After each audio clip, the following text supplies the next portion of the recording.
ভারত যে প্রত্যাখ্যাত করেছে একথা প্রায় স্বীকার করে নিল পাকিস্তানের প্রধানমন্ত্রী। আপনাদের জানিয়ে রাখবো, পাক প্রধানমন্ত্রী শেহবাজ শরীফ তিনি স্বীকার করে নিয়েছেন। আপনাদের জানিয়ে রাখবো, ভারতের তরফ থেকে যে প্রত্যাখ্যাত করা হয়েছে একথা স্বীকার করে নিয়েছেন পাক প্রধানমন্ত্রী শেহবাজ শরীফ। তিনি আসিফ মনিকে ফোন করেন এবং এই কথা বলেন। ভারতের প্রত্যাখ্যাত স্বীকার করে নিয়েছেন পাক প্রধানমন্ত্রী। এবং প্রথম থেকে যেমনটা আমরা দেখেছিলাম যে অপারেশন সিঁদুরের পরে পাকিস্তানের তরফ থেকে এই কথা কিন্তু স্বীকার করে নেওয়া হয়নি, সেখানে কত ক্ষয়ক্ষতি হয়েছে সেই বিষয়টিও কিন্তু স্বীকার করে নেওয়া হয়নি। এবার ভারতের যে প্রত্যাখ্যাত সে কথা স্বীকার করে নিলেন পাক প্রধানমন্ত্রী শেহবাজ শরীফ। পাকিস্তানের একাধিক জায়গায় ভারতের প্রত্যাখ্যাত, জঙ্গি ঘাঁটিগুলিকে বিনাশ করার লক্ষ্যে ভারতের প্রত্যাখ্যাত, এবং সেই কথা স্বীকার করে নিয়েছেন পাক প্রধানমন্ত্রী শেহবাজ শরীফ। রাত 2:30 নূর খান বেসে ভারতের প্রত্যাখ্যাতের কথা স্বীকার করেছেন। পাশাপাশি আপনাদের জানিয়ে রাখবো, শরীফকে রাত 2:30টার সময় ফোন করেন আসিফ মুনির এবং ভারতের প্রত্যাখ্যাতের কথা স্বীকার করে নিয়েছেন পাক প্রধানমন্ত্রী শেহবাজ শরীফ। আমাদের মুখ্য রাজনৈতিক বিশ্লেষক জয়ন্ত ঘোষাল রয়েছেন আমাদের সঙ্গে টেলিফোন লাইনে। জয়ন্ত দা, এই বিষয়ে কি জানা যাচ্ছে? শেহবাজ শরীফ তিনি ঠিক কি বলেছেন? দেখো জয়িতা, শেহবাজ শরীফ কার্যত স্বীকার করলেন তো, এবং তিনি বলেছেন যে সেনা প্রধান মানে পাকিস্তানের সেনা প্রধান মুনির তিনি তাকে জানিয়েছেন যে ভারত আক্রমণ এনেছিল বায়ুসেনার ওই যে 4 দিনের যে অঘোষিত যুদ্ধ, সেখানে এয়ারবেস অর্থাৎ যে এয়ারবেসটা হচ্ছে তাদের সদর একদম হেডকোয়ার্টার, সেই পাকিস্তানের সেই সেনা ক্ষেত্রে আঘাত এনেছিল ভারত।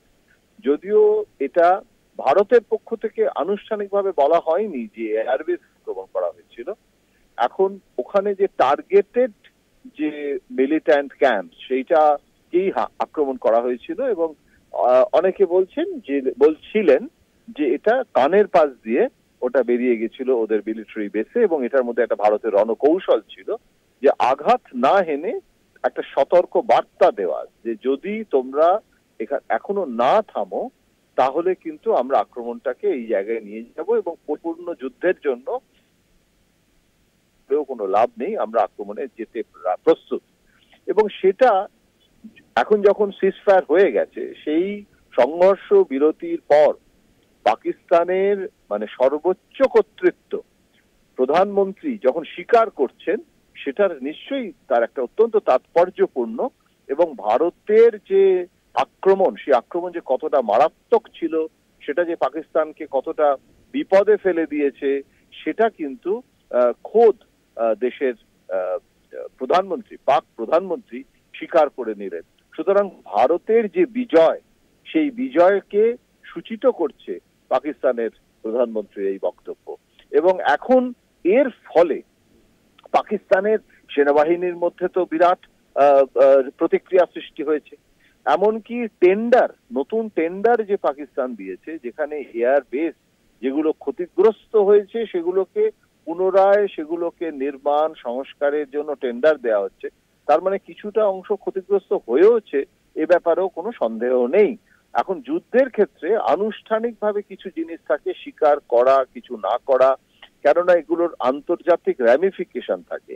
সেদিক থেকে ভারত কিন্তু সমরনীতি এবং কূটনীতি এই দুটোর মধ্যে ব্লেন্ডিং করে এগোচ্ছে, তো তার ফলে কতটা তারা জানাবে, কতটা জানাবে না, কতটা স্বীকার করবে, কতটা স্বীকার করবে না, সেটা ভারতের দিক থেকে একটা সংযমের পরিচয় ভারত কিন্তু দেখিয়েছে। কিন্তু যেভাবে পাকিস্তান স্বীকার করে নিল, এমনকি এয়ারবেস গুলোকে যে সংস্কার করা হচ্ছে সেটা স্বীকার করে দিল, তাতে কিন্তু এটা পরিষ্কার বোঝা যাচ্ছে এইবারের যে আক্রমণ, সেই আক্রমণটা কতটা ভয়াবহ ছিল। অটল বিহারী বাজপেয়ী যে সাহসটা দেখাতে পারেননি, তাকেও সেনাবাহিনী পরামর্শ দিয়েছিল, মনমোহন সিং সেই সাহস দেখাতে পারেননি, নরেন্দ্র মোদী কিন্তু যুদ্ধক্ষেত্রে সেটা করেছেন। এখন আগামী দিনে এর কি প্রতিক্রিয়া হবে, ভারতের কি রণকৌশল হবে, কেননা চিফ অফ ডিফেন্স স্টাফ তিনিও কিন্তু বিদেশ যাত্রায় যাচ্ছেন, এবং যেভাবে সংসদীয় দলের একটা প্রতিনিধি ভারতীয় সংসদের, তারাও যেরকম ভাবে জনমত সংগ্রহের জন্য গোটা বিশ্বের বিভিন্ন প্রান্তে রাষ্ট্রসংঘের কাছেও যাচ্ছেন। সুতরাং সব দিক থেকে যেটা মনে হচ্ছে যে যুদ্ধটা আপাতত থেমে গেলেও এই পরিস্থিতিটা, যুদ্ধ আবহটা কিন্তু পরিবর্তন হচ্ছে না, বরং ভারত আগের থেকে অনেক বেশি সতর্ক, সজাগ এবং যুদ্ধের জন্য এখনো প্রস্তুত রয়েছে। ধন্যবাদ জানাবো জয়ন্তদা।